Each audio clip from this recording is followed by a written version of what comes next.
What if a kingdom's destruction was foretold in a book that everyone had forgotten existed? It's a real story from the heart of a thriving ancient kingdom. At a time that felt like peace, a routine temple renovation unearthed a scroll.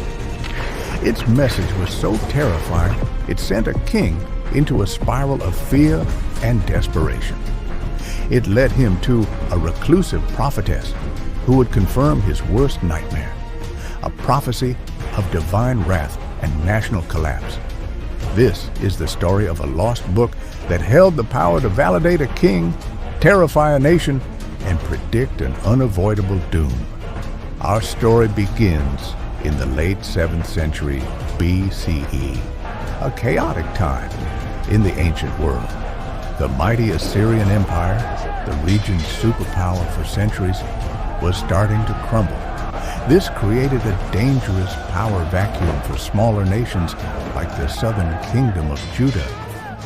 For much of the previous century, Judah had been a vassal state, and generations of its kings had led the people astray, building altars to foreign gods and abandoning their ancestral faith. The Bible describes the long reign of King Manasseh, Josiah's grandfather, as a time of deep spiritual corruption that pushed the kingdom to the brink. But now, things are different. A new king was on the throne in Jerusalem, Josiah. He became king as a mere child of 8, but by his early 20s, he began a massive program of national renewal. Described as one of the most righteous kings in Judah's history, Josiah was a man on a mission.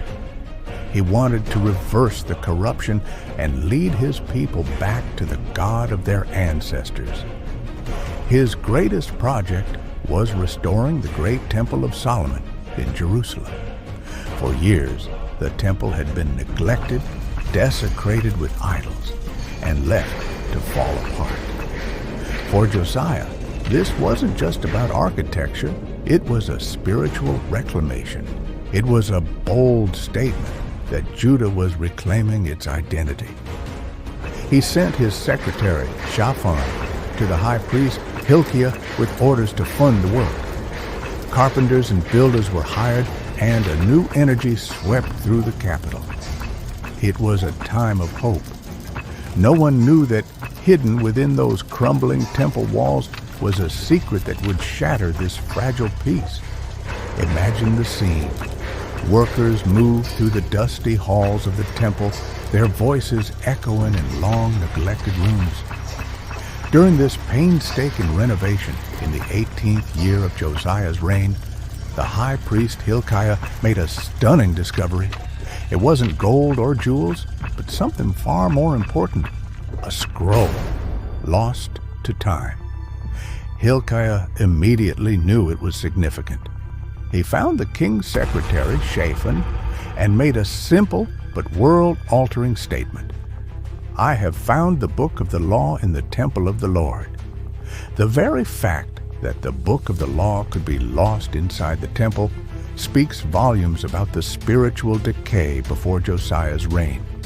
It was God's covenant with the people, physically present but spiritually forgotten for what some speculate may have been 2 generations.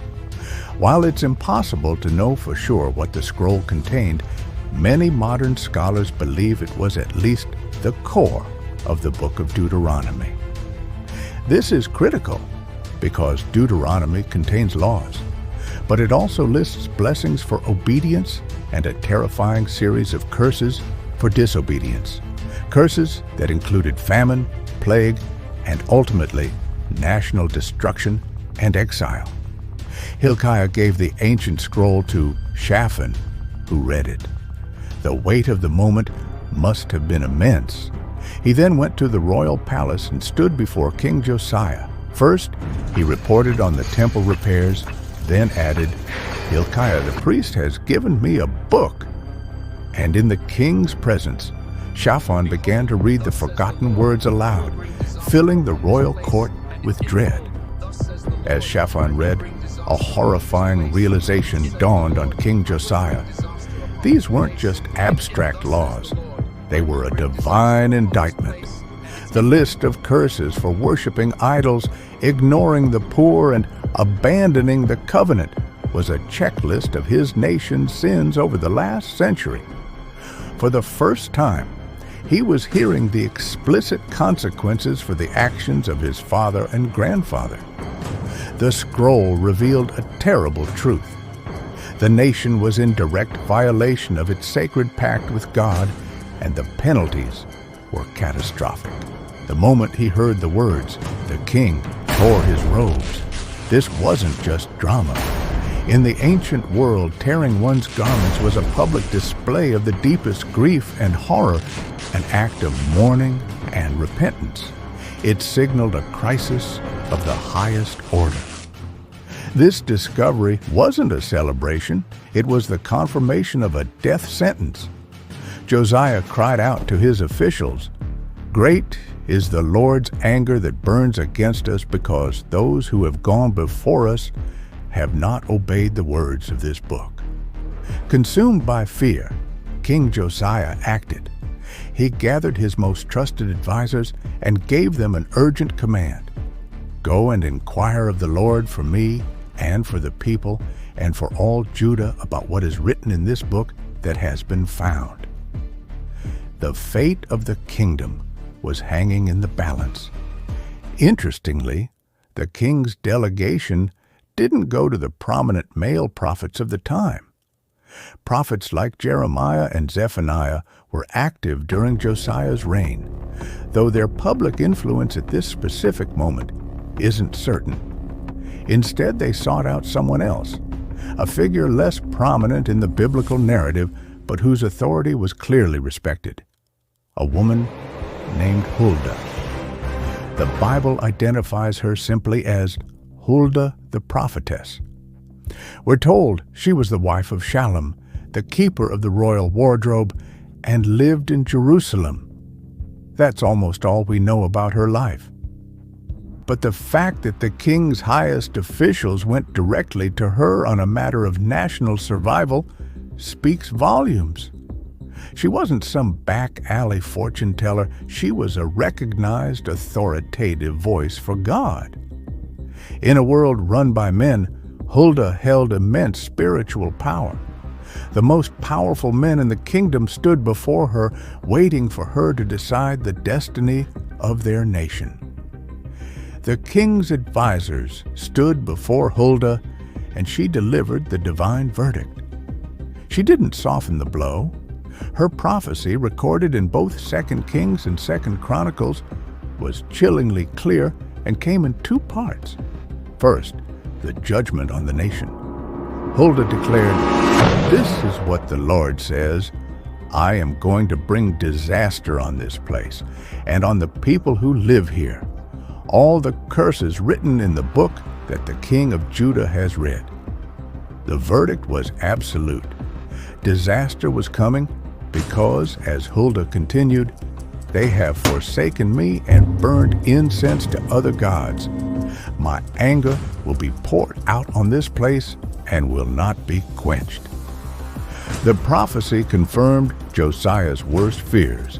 According to her message, the generations of sin had crossed a line, and the judgment was now unavoidable. The kingdom was doomed. But then, Huldah delivered the second part of the oracle, a personal message for the king. Because Josiah's heart was responsive, and he had humbled himself, torn his robes, and wept, God had heard him. Amid a national death sentence, there was a sliver of personal grace. The prophecy continued, "Therefore I will gather you with your ancestors, and you will be buried in peace. Your eyes will not see the disaster I am going to bring on this place." This is the stunning twist in Huldah's prophecy. Absolute doom for the nation, but personal mercy for the repentant king. Josiah's genuine humility was honored. He would be spared the horror of seeing the final collapse. The king now knew the truth. His kingdom was going to be destroyed, but he would not live to see it. Armed with this devastating prophecy, Josiah didn't fall into despair. Instead, he launched one of the most fervent religious reforms in his nation's history. First, he gathered everyone, from the least to the greatest, at the newly restored temple. Standing before the nation, he read the entire book of the covenant aloud. Then he renewed that covenant, vowing to follow the Lord and obey the laws in the scroll with all his heart and soul. The people pledged to do the same. What followed was a holy rampage. Josiah purged the temple of every pagan object, tearing down shrines and burning articles made for the gods Baal and Asherah. His purge extended across the land, destroying altars from the north to the south and desecrating sites where children had been sacrificed. It was a radical, widespread attempt to purify the land based on the laws of the lost book. But did these reforms save Judah? The historical and biblical records are clear. They did not. From the perspective of the biblical writers, the reforms may have bought time, but they couldn't reverse the judgment. Josiah's own end was tragic. Around 609 BCE, Pharaoh Necho II of Egypt marched north to help the Assyrians against the rising Babylonians. For reasons still debated by historians, Josiah chose to intercept the Egyptian army at Megiddo. The battle was a disaster. King Josiah was killed by Egyptian archers. The prophecy that he would die in peace is a point of much discussion, but many believe it meant he would be spared the sight of his kingdom's final, horrifying destruction, a spiritual peace, even in a violent death. He was spared that sight. Just over 2 decades later, Huldah's prophecy was fulfilled. In 586 BCE, the Babylonian king Nebuchadnezzar laid siege to Jerusalem, breached its walls, burned the magnificent temple that Josiah had restored, and dragged the people of Judah into exile. The kingdom was gone. The doom foretold in the lost book and confirmed by the prophetess Huldah had finally come to pass. The story of Josiah, Huldah, and the lost book is a powerful drama. It's the story of a forgotten scroll discovered in the dust that held the key to a nation's past sins and its prophesied future. It balances the hope of reform with the terror of a seemingly inevitable judgment. The narrative leaves us with a chilling idea that a society can reach a point where even the most passionate reforms can't undo generations of decay. Yet it also shows that individual humility and a repentant heart are never overlooked. Josiah couldn't save his kingdom, but he was spared from witnessing the horror. What do you think is more powerful, a warning that can change the future, or a prophecy that is unavoidable?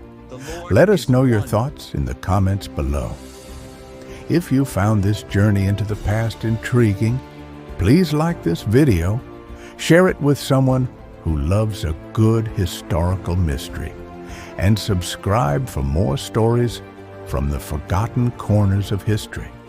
And be sure to check out our other video on ancient prophecies right here. Friends, how did you see our video today?